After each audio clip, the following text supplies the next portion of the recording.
Udara di sekitar pabrik itu selalu terasa berat, pengap, dan berbau karat bercampur aroma lembab yang membusuk. Bangunan raksasa dari batu bata kusam itu menjulang angker di hadapanku. Jendela-jendela pecah seperti mata kosong yang menatap langit mendung. Lumut tebal merambati dinding-dindingnya yang retak, dan gerbang besi berkarat selalu mengerang memilukan setiap kali kudorong. Di sanalah, di sudut kota yang terlupakan ini, aku, Afrizal, menaruh harapan terakhirku. Lulus SMK tanpa ijazah yang bisa ku tebus karena tunggakan biaya, pekerjaan kuli bangunan tak memberiku kepastian.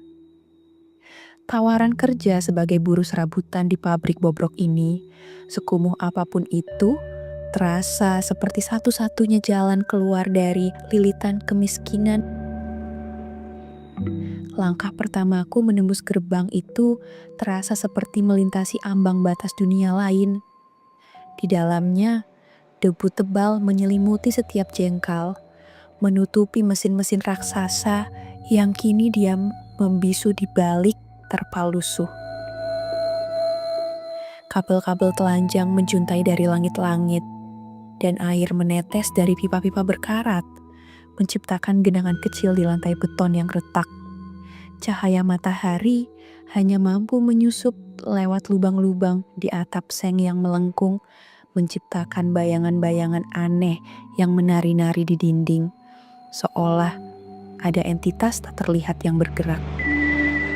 Mandor, seorang pria paruh baya dengan raut wajah keras dan jenggot tipis, menyambutku tanpa senyum. Kamu bagian bersih-bersih dan angkat barang. Ikuti saja si Jono. Jangan macam-macam di sini, paham? Nadanya dingin, syarat peringatan yang tersirat. Mandor itu sendiri tampak kelelahan, dengan kantung mata hitam yang dalam, seolah ia juga terjebak dalam lingkaran suram pabrik ini. Jono, rekan kerjaku yang akan menjadi mentorku, adalah pria kurus berwajah lelah dengan tatapan kosong. Ia jarang bicara, namun setiap bisikannya terasa memendam rahasia kelam. Saat kami membersihkan area yang penuh sarang laba-laba raksasa dan debu tebal yang membuatku sesak napas, Jono tiba-tiba berbisik. Kamu anak baru ya? Jangan heran kalau dengar suara aneh atau lihat penampakan di sini. Pabrik ini berhantu. Ada yang bilang nenek-nenek, ada yang bilang anak kecil. Mereka sudah di sini jauh sebelum kita. Aku hanya bisa mengernyitkan dahi, berusaha mengabaikan bulu kuduku yang tiba-tiba meremang. Namun, setiap kali aku menoleh, pandanganku selalu menangkap sudut gelap yang terasa lebih gelap dari seharusnya. Seolah ada sesuatu yang mengintip dari sana. Sebuah perasaan tidak nyaman mulai menyelimuti.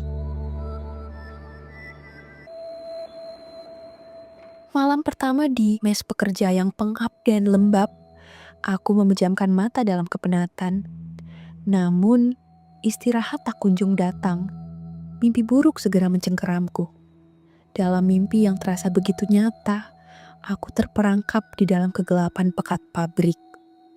Suara derit mesin samar-samar terdengar dari kejauhan, diiringi lolongan angin yang menembus celah-celah dinding.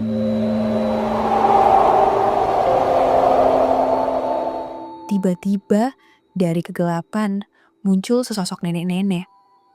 Gaun putihnya compang-cambing dan bernoda darah kering, seolah ia baru saja lolos dari sebuah tragedi berdarah. Rambut putihnya panjang terurai, menutupi sebagian wajah pucatnya yang keriput. Matanya merah menyala, memancarkan kengerian yang dalam, dan kuku-kukunya hitam serta panjang melengkung, tampak mengerikan seperti cakar. Nenek itu melayang perlahan, mendekat tanpa suara, lalu menindih tubuhku. Rasa berat yang tak tertahankan mencekiku, membuatku sesak napas. Aku mencoba berteriak, namun suaraku tertahan di tenggorokan. Mulut nenek itu terbuka lebar, mengeluarkan teriakan tanpa suara yang menusuk hingga ke relung jiwaku. Sebuah jeritan hening yang lebih menakutkan daripada suara apapun. Aku terbangun dengan napas terengah-engah, keringat dingin membanjiri wajahku. Itu hanya mimpi, aku meyakinkan diri berulang kali. Namun kengeriannya begitu nyata hingga aku tak bisa lagi memejamkan mata. Jantungku berdebar kencang, seolah baru saja berlari maraton. Teror itu tak berhenti di mimpi. Beberapa hari kemudian, aku dipindahkan ke bagian mesin penggiling. Mesin itu sangat besar, berisik, dan berputar dengan ritmis yang menakutkan seperti detak jantung monster baja. Cahaya di area itu remang-remang, hanya diterangi oleh lampu neon yang berkelap-kelip, menciptakan bayangan-bayangan bergerak yang seolah mengawasiku dari setiap sudut. Saat aku membersihkan bagian luar mesin, sebuah bisikan dingin dan serak tiba-tiba menyusup ke telinga kananku, begitu dekat hingga aku bisa merasakan napas dinginnya. "Darahmu, milikku." Aku menoleh ke belakang dengan cepat, mencari sumber suara. Tidak ada siapa-siapa, hanya tumpukan besi tua dan kegelapan. Aku mencoba mengabaikannya, berpikir itu hanya halusinasiku karena terlalu lelah dan kurang tidur. Namun, bisikan itu datang lagi. Kali ini lebih jelas, lebih mendesak, dan terdengar seperti perintah yang tak bisa kutolak. "Masukkan tanganmu ke dalam sekarang." Suara mesin penggiling yang tadinya rutin, kini terdengar seperti lolongan lapar yang mengundang, memanggil-manggil namaku. Perlahan, pandanganku menjadi kosong. Pikiranku terasa dikendalikan. Mataku tak fokus, seolah jiwaku ditarik keluar dari tubuhku. Sebuah kekuatan tak kasat mata seolah mengendalikan diriku. Tangan kananku seolah memiliki kehendak sendiri, bergerak perlahan namun pasti mendekati celah mesin penggiling yang masih berputar. Aku mencoba melawan. Ada jeritan keputusasaan dalam hatiku, namun tubuhku tak patuh, seperti boneka yang ditarik benang gaib.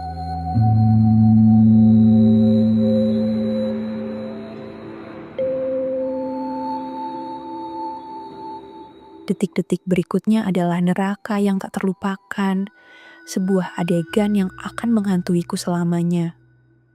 Tangan kananku terseret masuk ke dalam mesin.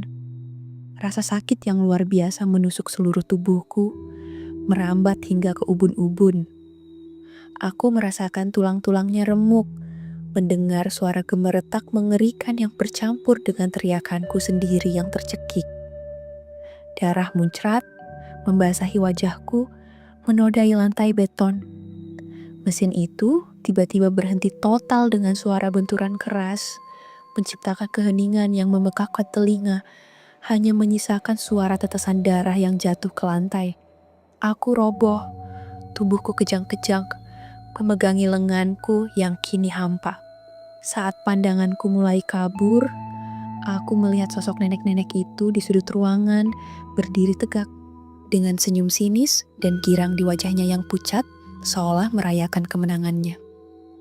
Lalu, sosok itu menghilang perlahan, ditelan kegelapan pabrik. Aku dilarikan ke rumah sakit dalam keadaan kritis. Aku selamat, namun harus menerima kenyataan pahit.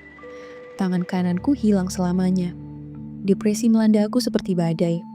Aku merasa hancur, tidak berguna, dan dihantui oleh bayang-bayang nenek-nenek itu.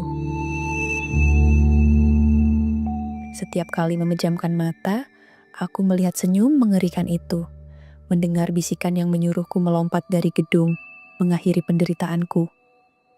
Orang tuaku, dengan mata sembab dan hati hancur, memberiku dukungan penuh, membujukku untuk kuat. Namun, luka di jiwaku terlalu dalam. Aku bahkan sempat ingin menyerah, mengakhiri hidupku yang terasa tak berarti. Namun, di tengah kegelapan yang mendalam itu, secercah cahaya muncul. Seorang ustaz datang menjengukku. Dengan lembut, menasihatiku untuk ikhlas menerima takdir, untuk berdamai dengan keadaan, bercerita tentang keikhlasan dan kekuatan batin, tentang bagaimana setiap cobaan adalah ujian untuk meningkatkan derajat seseorang. Perlahan, seiring waktu, kata-kata itu menumbuhkan benih kekuatan dalam diriku. Aku mulai beradaptasi dengan kondisi baruku, belajar untuk lebih sabar dan ikhlas. Proses rehabilitasi fisik memang sulit, namun perjuangan terbesarku adalah menyembuhkan jiwaku yang koyak. Aku mulai melihat dunia dari sudut pandang yang berbeda, mensyukuri setiap napas yang masih bisa kuhirup. Tapi teror di pabrik itu tidak pernah berakhir. Jono dan para pekerja shift malam masih sering melihat penampakan nenek-nenek itu, terkadang ditemani sosok anak kecil di area mesin penggiling, tempat aku kehilangan tanganku. Mereka berbicara tentang sejarah pabrik yang kelam, tentang gubuk kecil yang dulu berdiri di lokasi itu, tempat seorang nenek dan cucunya tewas dalam kebakaran misterius puluhan tahun lalu. Sebuah insiden yang tak pernah terungkap. Konon, arwah nenek-nenek dan cucunya masih berkeliaran, terperangkap di antara mesin-mesin tua itu, mencari teman di kegelapan abadi atau mungkin membalas dendam atas sesuatu yang terjadi di masa lalu. Kini, aku telah kembali menjalani hidupku meski dengan satu tangan dan bekas luka yang tak terlihat. Aku bekerja di tempat lain, di mana cahaya matahari bisa masuk bebas dan tawa karyawan terdengar nyaring. Aku telah menemukan kedamaian, namun kenangan akan bisikan itu tak pernah sepenuhnya hilang. Aku tahu, di sudut kota yang terlupakan itu, pabrik tua yang angker tetap berdiri kokoh, menyimpan cerita kelam yang belum usai. Dan siapa tahu, mereka mungkin sedang mengawasiku sekarang, menunggu korban berikutnya. Atau mungkin sebuah panggilan telepon dari nomor tak dikenal di tengah malam sunyi.